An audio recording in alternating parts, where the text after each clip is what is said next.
Hey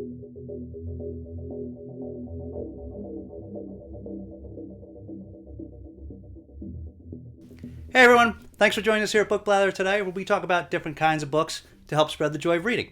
If you're new here, I'm Dave, this is Olive. What did we say about that? We talked about this last time. You're going to scare everybody with that. Look, I know you're like trying to get in the mood for the horror mayhem, but I mean, you're going to scare everybody with that. Why don't you just take that off and you can wear it later, okay? Try to ignore her. She'll take it off when she's ready. All right, so today, big video today. Couple firsts. The first thing is, all right.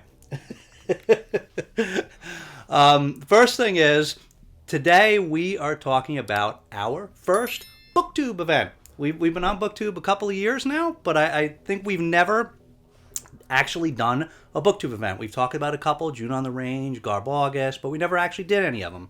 So this time, we are actually doing one, and it is Horror Mayhem. It's going to be May in a few days, so we are psyched. So this event was started by the Bookish Bryants. I understand they're not hosting it this year. I believe that the co-hosts this year are Ollie from Criminale, Michael K. Vaughn, Mindy from Mindy's Book Journey, and Greg from Another Bibliophile Reads. I think they're the co-hosts. If I'm wrong, let me know, or if we missed any, please let us know. We'll pin a comment and add it to the description below. But so, last year there were some prompts to this, and this year there's no rules. The only rule is that this basically is geared towards short horror, so books that are less than 250 pages. So for us, we're going to split it into two different things. We're going to have two parts to it. We're going to have the book piece, and we're going to supplement that with a short story piece. So this leads to the other first that we have. This is our first ever TBR. We are such big mood readers. Well, Olive's a little more disciplined than me, but I'm such a mood reader that, you know, we can never stick to any kind of list. So rather than Olive and I continuing to argue about it, we just resolved not to do TBRs. But this time, we're going to have one for this event because we have a number of books that we have had for a while that fit perfectly into this event that we want to read. So we're going to stick to the list. The only thing that may change is the order, but this is definitely what we're reading for Horror Mayhem. So we'll start with the book list. So the first one is The Willows by Algernon Blackwood. This is a classic horror. This was written back in 1907, and it's very, very well known. We should have read this already by now, of course. So a couple years ago, we read a book that came out by T. Kingfisher called Hollow Places. And that was, we enjoyed that book, but that had a definite connection to this one. So we picked this up then because we wanted to read this, to learn a little bit more about what that connection is, in addition to the fact that it's classic, that we should have read by now. And we just haven't yet. So this is perfect. This is about, don't know too much, but it's about some people traveling down the Danube River. And supposedly the main thing about it is it's very atmospheric. I guess there are willows. And the environment itself is somewhat personified, and so it's pretty creepy. So we're very excited for that. The next one is a short horror novel that was sent to us a long time ago by our fellow booktuber, Mr. Morningstar. And that's Nothing But Blackened Teeth by Cassandra Shaw. And this one is published... This was published in 2021. Yeah. Wow, the candle's like messing with the light. There's a special glare here. But so yeah, published in 2021. Wow, that's crazy. Wow, sorry about that. We got our we don't usually have our candle going, but we're trying to get in the spirit. So we got our old books scent candle going there, and it must be a combination. My eyes getting really old and the glare from the candle. I couldn't read that. So it's Nightfire by Nightfire, published in 2021. So this is about, it's kind of a haunted house story. It's about a group of people that are getting together before a wedding, and they decide to, party in this haunted house, and they, their own secrets come out, and the secrets of the house come out. There's apparently a haunted ghost bride there, and so it's a, pretty creepy. Heard mixed reviews about it. Pretty excited to give it a try ourselves. Okay, so the next book is Mapping the Interior by Stephen Graham Jones. This was published in 2017 by Tor, and we picked this up because we had read a book. Stephen Graham Jones, popular writer, wrote, My Heart is a Chainsaw and numerous other books, but we had read a book called Night of the Mannequins a while back that was a fun ride, so we were looking into other things of his at the time, and so we picked this up and just never got around to reading it. This is a Native American horror. This is about a Blackfeet teenager that is in his home, and he sees a figure dressed in full regalia come through the doorway that may or may not be his long-dead father. And so he ends up following this figure around the house, which ends up being much more spacious than he thought, and I guess deals with somewhat with his conflicted feelings about his ancestry. Okay, the next one is probably the longest one, not probably, the longest one on this list. This is Tender is the Flesh. Now, this is not the version that you usually see on BookTube. A lot of people have read this and raved about it. This is the UK version. Every once in a while, a lot of times the UK versions look a lot nicer. So here and there, we'll splurge for a UK version, and that's what we did here. The cover is much cooler. It's got the French flaps. And this book was originally published in Argentina, I think. It was originally Spanish text called, and my Spanish is awful, Cadaver Exquisito. Now I don't know if that's right. Fun fact: I'm half Spanish. I actually, when I was really, really little, I used to speak Spanish, and I mean, as well as a very, very little kid speaks a language.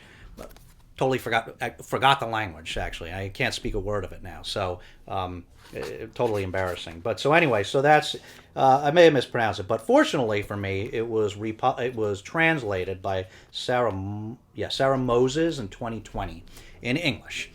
So this is a story about where animals, a virus has hit animals, so that meat is no longer consumable. So humanity starts consuming human flesh.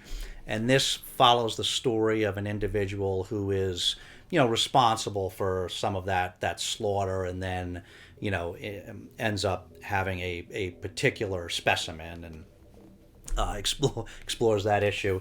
This is by, I forgot to say, this was by Agustina Bazterrica, I don't know if I said that right, and this is by Pushkin Press.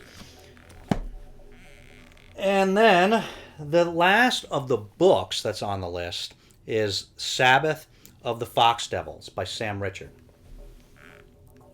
So this was published a couple years ago by Weird Punk Books, who also originally published the very popular, controversial book, Things Have Gotten Worse Since We Last Spoke by Eric LaRocca. So this was published in 2020. I believe Sam Richard is the publisher, or one of the publishers of Weird Punk Books. But we heard somebody talk about this a while back, and it sounded really cool. This is about a boy that is watching a cartoon and discovers, when he's watching that there's this really powerful grimoire. And so he goes on the hunt for that and, encounters, I guess, a priest with a lot of secrets that may be related to his missing brother. Sounds like a pretty exciting wild ride. It's been described as like a sort of a splatterpunk goosebumps. So we wanted to read it for a while and just haven't got around to it. So it sounded pretty neat. And so we also have a backup book. If we get through all these, we have a backup book called The Undertaker's Daughter by John James Minster. We actually already started this book, and so we didn't put that on the list, and we'll probably finish that and review that separately. But then the second part is we are going to be supplementing this with short stories. So we have the 5 books on that list. There's 4.5 weeks in May. So there's 5 different weeks in which we can read a book. We're going to try to do one a week. And then along with that, we're going to try to read some short stories. Tempted to say we'll read a short story a day, but we're probably not going to keep up with that. But we'll read at least a few short stories every week along with the book. So this is going to be our main short story collection, The Best of H.P. Lovecraft. Okay, we picked this one up at a used fair bookstore a little while back. And this one has a lot of the famous tales, the Rats in the Walls, the Silver Key, the Call of Cthulhu, the Dunwich Horror, Color Out of Space, Shadow over Innsmouth, Shadow Out of Time. So it's got a lot of classics in this, and we've read so little Lovecraft. I think the only Lovecraft we've actually read was at the Mountains of Madness years ago, which we really enjoyed. So shameful we haven't read more from this master of horror. So this is what we're going to start with. Now there's a lot of stories in here, so we'll see how quickly we get through the short stories. Like I said, at least a couple a week. But if we get through that before the end of May, then this is sort of our backup anthology of horror stories. This is Lullabies for Suffering. And we had picked this up a while ago for a number of reasons. First of all, look at that cover. That cover it's got to be like the most amazing cover that I've ever seen. And it has a number of authors. I don't know, I'll try to zoom in on that so you can see that. But, one of our favorite horror authors that we've talked about before is Keelan Patrick Burke. So he's got a story in here. And this just sounded really cool. This is a collection of tales of addiction horror.